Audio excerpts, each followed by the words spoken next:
We end tonight with a man who has a special talent for helping kids with special needs. Turns out they're a perfect fit. Here's Elaine Quijano. Remember how we walk, right? Slow and controlled. Michael Constalet has been a physical therapist in the New York public school system for 8 years, a job he pursued because of his late father. My father had a neuromuscular condition, and growing up becoming a physical therapist, I realized he had a much more difficult, challenging life than I ever knew. His father inspired him in another way, too. He was a carpenter.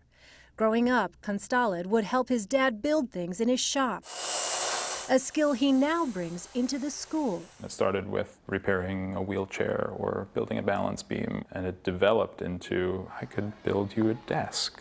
Constalet says the chairs kids use can have a big impact on how they learn. So he started working out of a makeshift workshop in the basement of a Brooklyn elementary school, where he builds customized furniture out of salvaged scraps of wood. How can school furniture affect learning? For a child who has balance and coordination issues, they're trying to learn to the best of their ability, solve a math problem or do a reading assignment. If your feet aren't on the floor, you can't be there mentally.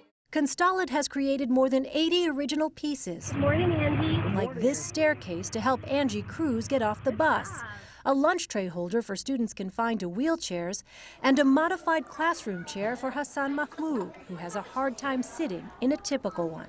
He loves the fact that he's sitting in a special chair, but nobody treats him any differently. To give the students a sense of ownership, he enlists them to help build their piece of furniture. What do you think about the chair? I think that is perfect. In using these pieces of discarded wood, Michael Constalet sees what others can sometimes miss: limitless possibilities. Elaine Quijano, CBS News, New York.